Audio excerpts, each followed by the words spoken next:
I was doing some research last night, and I discovered that the term siesta came from Spain, which makes sense because a lot of Spanish colonies, countries also practice this. But the idea of the siesta, that's weird. The idea of the siesta was around noon, everyone was to stop working, most likely take some kind of nap because it was the hottest part of the day. So you took a break, you let the heat pass over a little bit, and then you go back to work. A lot of those countries stay up later in the evening too. That came from Spain. That also came from the Latin term sexta. That's where siesta comes from. It means sixth hour. So apparently it was a practice by the Romans as well, that about the sixth hour of the day around noon, when the sun was hottest, they would rest, they would stop working. And sometimes I wish we had siestas at work, and sometimes we do, because I'll walk to the job site, and I actually saw a dude one time asleep, completely passed out, laying on a roll of fiberglass insulation. So I don't know how he did that. I don't know why, but I guess it was comfortable. But we don't have that now. I kind of wish we did. But God gave the Israelites a kind of sort of similar tradition in what was called the Sabbath. Now, the Sabbath was not every day at a certain time you rest. It was one day out of the week you were to do no work. And you may know that Ashlyn and I are leading a kids study. Right now we're going over the Ten Commandments and what they mean and how they apply to us today. And last one we did was on the Sabbath. And there was just so much to the Sabbath, I didn't think we could really get it all in a kids study, so I decided to move over and do it as a sermon as well. So I hope this is edifying to you and we find something out of it. But I want us to understand what the Sabbath was, what its intent was, what it was for, and how we can learn from it today. So to start off, let's figure out what the Sabbath was originally for. In Exodus chapter 20, verses 8 through 11, God says, "Remember the Sabbath day to keep it holy." And just so you know, this is when Moses was on the mountain getting the Ten Commandments originally from God. "6 days you shall labor and do all your work. But the seventh day is the Sabbath of the Lord your God. In it you shall do no work. You, nor your son, nor your daughter, nor your male servant, nor your female servant," hit the button, "nor your cattle, nor your stranger who is within your gates. For in 6 days the Lord made the heavens and the earth, the sea and all that is in them, and rested the seventh day. Therefore the Lord blessed the Sabbath day and hallowed it." So here's the command, is 6 days you're to work, you're to do all the things you're supposed to do, and on the seventh day there's no work to be done. Now,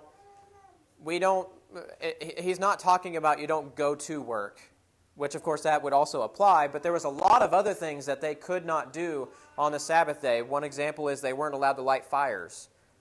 They were not allowed to do those kinds of things on the Sabbath. No physical exertion really was supposed to be exhibited on the Sabbath day. And the reason for that he gives them is because God made the heavens and earth and everything in it in 6 days, and on the seventh day he stopped working or rested. So they were to remember that and think about that while they were resting on the Sabbath day. In Leviticus chapter 23, verses 2 and 3, it says, "Speak to the children of Israel and say to them, the feasts of the Lord, which you shall proclaim to be holy convocations." So he's about to give a really long list of convocations. And that word convocations is another word for like assembly. It's a time that they all got together. "These are my feasts. 6 days shall work be done, but the seventh day is a Sabbath of solemn rest, a holy convocation. You shall do no work in it. It is the Sabbath of the Lord in all your dwellings." So here he gives us a little bit more information about what they were supposed to be doing on the Sabbath. They were doing no work, of course, but they were to be together in their own dwellings. So Jameson Fawcett Brown commentary explained it this way. The Sabbath had the precedence given to it, and it was to be a holy convocation observed by families in their dwellings. So it was a time that they'd be together in their own homes. This wasn't a everyone go to the synagogue or everyone go to the temple and rest there. It was everyone stay in your homes and be with your families. Now later on it did change into everyone go to the temple or everyone go to the synagogues, but originally it was everyone was in their own homes. I don't know when that change took place, but apparently it did, because you do see people gathering at the synagogues on the Sabbath in the New Testament. In Mark chapter 2 and verse 27, Jesus gives us a little bit more explanation of what the Sabbath was for. He said to them, "The Sabbath was made for man, not man for the Sabbath." So Jesus actually tells us the Sabbath was not meant to be a burdensome commandment. It was meant to be a blessing to the children of Israel. Because otherwise they would have been working all the time. They would have always been working. But God told them, take a day to rest. It was a blessing. They made it harder on themselves than it had to be. And they were telling Jesus, you can't heal people on the Sabbath. You can't do this and that on the Sabbath. And he's telling them, guys, this was supposed to be a blessing. You're making it hard on everybody. And that was kind of what his point was here. So God made a blessing in a commandment. Although it was still a hard and fast commandment that you were to do no work that day. In Exodus 31 and verse 13, it says, "Speak also to the children of Israel, saying, Surely my Sabbaths you shall keep, for it is a sign between me and you throughout your generations, that you may know I am the Lord who sanctifies you. You shall keep the Sabbath, therefore, for it is holy to you. Everyone who profanes it," or disobeys it, makes it unholy, "whoever profanes it shall surely be put to death. For whoever does any work on it, that person shall be cut off from among his people. Work shall be done for 6 days, but the seventh is the Sabbath of rest, holy to the Lord. Whoever does any work on the Sabbath day, he shall surely be put to death." So although it was a blessing, and it was always meant to be, it was still a set-in-stone commandment. Yes, pun intended. It was supposed to be, you will do no work or you will be killed. But it was also still a blessing. And I don't know how or why somebody would want to break a commandment to do no work, but apparently it happened. In Numbers chapter 15, verses 32 through 36, says, "Now while the children of Israel were in the wilderness, they found a man gathering sticks on the Sabbath day. And those who found him gathering sticks brought him to Moses and Aaron, to all the congregation, and they put him under guard, because it had not been explained what should be done to him. The Lord said to Moses, The man must surely be put to death. All the congregation shall stone him with stones outside the camp. So as the Lord commanded Moses, all the congregation brought him outside the camp and stoned him with stones, and he died." There were consequences to disobeying the commandment of keep the Sabbath. Now, there were exceptions to the rule. There were. It wasn't a perfect, complete rest where everyone did no work at all, period. It had exceptions. Now, for the most part, that was the case. But we'll look at an exception here. Numbers 28, verses 1 through 10. "The Lord spoke to Moses, saying, Command the children of Israel, and say to them, My offering, my food for my offerings, made by fire as a sweet aroma to me, you shall be careful to offer to me at their appointed time. And you shall say to them, This is the offering made by fire, which you shall offer to the Lord, 2 male lambs in their first year without blemish, day by day, as a regular burnt offering. The one lamb you shall offer in the morning, the other lamb you shall offer in the evening. And 1/10 of an ephah of fine flour as a grain offering, mixed with 1/4 of a hin of pressed oil." I guess a hin is a type of measurement. "It is a regular burnt offering, which was ordained at Mount Sinai for a sweet aroma, an offering made by fire to the Lord. And its drink offering shall be 1/4 of a hin for each lamb. In a holy place you shall pour out the drink to the Lord as an offering. The other lamb you shall offer in the evening, as the morning grain offering and its drink offering. You shall offer it as an offering made by fire, a sweet aroma to the Lord. And on the Sabbath day, 2 lambs in their first year without blemish, and 2/10 of an ephah of fine flour as a grain offering mixed with oil with its drink offering. This is the burnt offering for every Sabbath, besides the regular burnt offering with its drink offering." So though it was a day of rest, it was a day that they were to do no work, there were still sacrifices that had to be made. Specifically for the priests, but It may have been for others as well. So it seems that the Sabbath had exceptions. It also seems that there were some laws that had precedence over the Sabbath. And Jesus explains here, again, people were upset with Jesus because he was working on the Sabbath, because he had healed a man. And he explains this in John 7, verse 22. Moses, therefore, gave you circumcision. Not that it is from Moses, but from the fathers. And you circumcise a man on the Sabbath. If a man receives circumcision on the Sabbath, so that the law of Moses should not be broken, are you angry with me because I made a man completely well on the Sabbath? So Jesus is here calling out their hypocrisy, because he's saying, okay, I healed a guy. You guys still perform circumcision on the Sabbath. And you remember that in the old law, they were to circumcise on the 8th day after birth. Sometimes that fell on Sabbath day. So they decided that circumcision law had precedence over the Sabbath. That had to be taken care of on the 8th day, even if it was on the Sabbath. So clearly there are exceptions, and this rest is not perfect and not complete. So one other thing I want to look at, what the Sabbath was.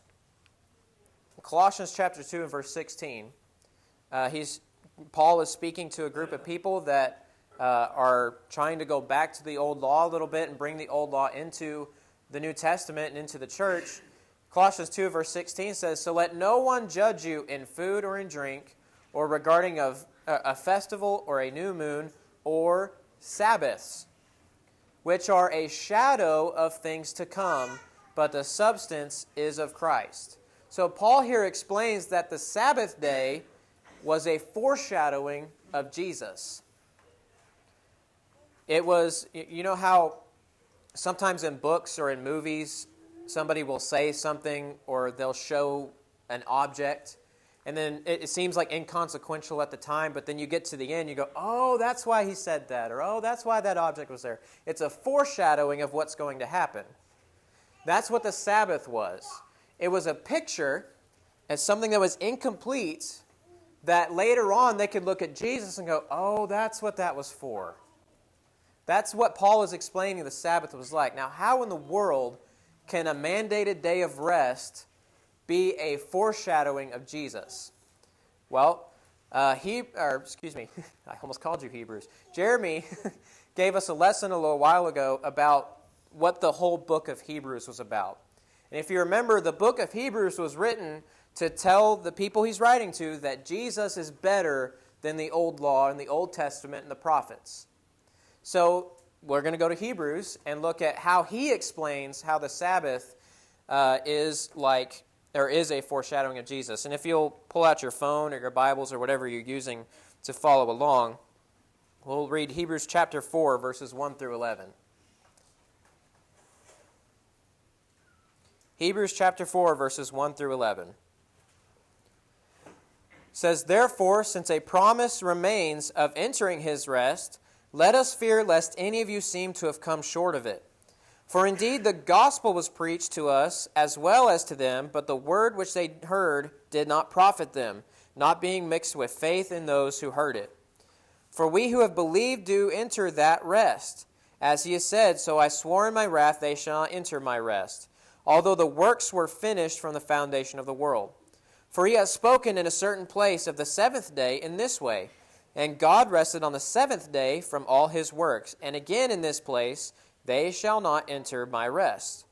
Therefore, since it remains that some must enter it, and those to whom it was first preached did not enter because of disobedience, again he designates a certain day, saying in David, today, after such a long time, as it has been said, today if you will hear his voice, do not harden your hearts.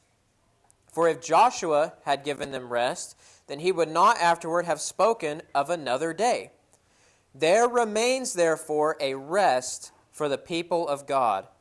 For he who has entered his rest has himself also ceased from his works, as God did from his. Let us therefore be diligent to enter that rest, lest anyone fall according to the same example of disobedience." So here, the author of Hebrews is making the case of why Jesus is better than the Sabbath. And he's saying the Sabbath could not give us the rest that Jesus offers. That's the whole point of that chapter. The Sabbath could not do what Jesus does. And we'll break down a couple places here. In verse 1, there remains a promise of entering his rest, let us fear lest any of you seem to have come short of it. So, he's saying here, rest is still promised. It was promised from the very beginning that we would enter a rest. And here he's saying the Sabbath was not that rest. That was not the promised rest that they were given. We still have that promise that we can enter into it. In verses 8 and 9, he tells us that the promised land was not the rest that was promised. In verses 8 and 9, he says, if Joshua had given them rest, then he would not have afterwards spoken of another day. There remains, therefore, rest for the people of God. Remember, Joshua was the one who brought the people of Israel out of the wilderness into conflict and finally into the promised land where they could have their own nation, they could have their own land that they were promised. But he's saying here, Joshua didn't give them that rest. It wasn't found in the promised land. There was still a promise of rest to come. And in verse 10 he says, for he who has entered his rest, his being Jesus' rest, has himself also ceased from his works as God did from his. So here the author tells us Jesus offers us a rest where we can cease from work. Now, what work is he specifically talking about? Remember Hebrews, the overarching principle, Jesus is better than the laws, than the commandments, and the sacrifices. All of those works we can cease from because he completed them. In Colossians 2 in verses 13 through 15, Paul says, you being dead in your trespasses and the uncircumcision of your flesh, he has made alive together with him, having forgotten you all trespasses, having wiped out the handwriting of requirements that was against us, which was contrary to us. He has taken it out of the way, having nailed it to the cross. Having disarmed principalities and powers, he made a public spectacle of them, triumphing over them in it. So Jesus got rid of the power that the law had over us. He got rid of all of the requirements that had to be made for us to receive forgiveness from God, and he nailed them all to his cross. So we don't need to do those sacrifices. And honestly, that was just the tip of the iceberg, what we read earlier about the lamb in the morning and the lamb in the evening and the drink offering and the grain offering with them, and then the special offering on the Sabbath day. That was just the tip of the iceberg, guys. There was a whole lot more that had to be done. There was birds that had to be killed and oxen and all kinds of things that they had to do in order to remain the people of God. And here Paul's telling us Jesus took all that away. It's no longer up to me to obtain my salvation through the works of the law. That's all been done away with. And thank God for it. Because that's a lot of work. And that's the work we cease from. Hebrews 9 and verses 9 through 12 says it was symbolic for the present time in which both gifts and sacrifices are offered, which cannot make him who performed the service perfect in regard to conscience. Concerned only with foods and drinks, various washings, and fleshly ordinances imposed until the time of Reformation.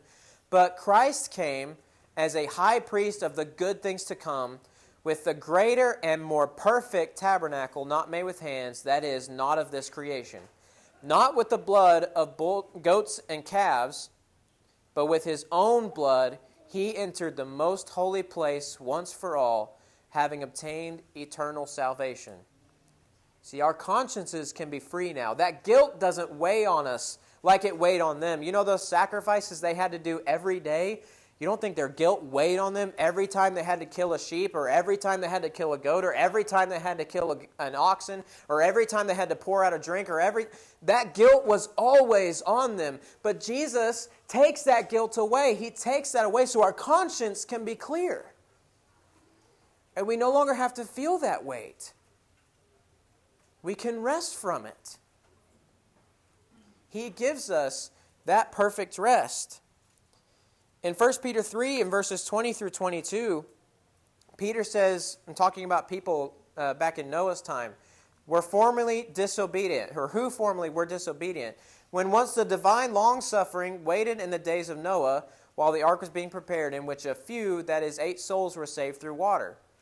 There is also an antitype which now saves us, baptism, not the removal of the filth of the flesh, but the answer of a good conscience toward God. And that word answer can also be translated as let me look, just in case. Inquiry or a request almost is a request of a good conscience toward God. Through the resurrection of Jesus Christ, who has gone into heaven and is at the right hand of God, angels and authorities and powers having been made subject to him. So we see that Jesus offers us the chance to ask God for a clean conscience. That was something Israel would have longed for. They would have loved that their conscience could be clear in the sight of God. But they had to do it every day, constantly making sacrifices, constantly working on obeying the law, making sure that they were in accordance with the law, and sometimes to the nth degree to where it became all about the law and not about what it meant. But great care had to be taken, and now our conscience can be clear because Jesus offers rest. And what a rest that is, that we don't even have to feel the guilt of our sin. Not saying that we, just sin and do whatever we want, but we don't have to worry every time we slip up. For example, in 1 John 2, verses 1 and 2, John says, "My little children, these things I write to you, so that you may not sin." Stop sinning, stop doing it. "And if anyone sins, we have an advocate with the Father, Jesus Christ the righteous. And he himself is a propitiation for our sins, and not for ours only, but also for the whole world." I can't imagine being an Israelite and offering sacrifices and then going home and committing some kind of sin and go, I got to do it all over again, I got to do it again this evening and again tomorrow because I'm always going to be making mistakes no matter how hard I try. And God understands that more than anybody, that we're just not perfect people. But Jesus is there to advocate for us now. We don't have to constantly be worried about, I messed up, I accidentally did this. Now, don't do it anymore. Keep trying. But Jesus is there to advocate for you, and that's a great rest. I don't have to worry about that anymore. I don't have to worry about how good I am, because I'm never going to match up. Jesus offers his goodness in my place.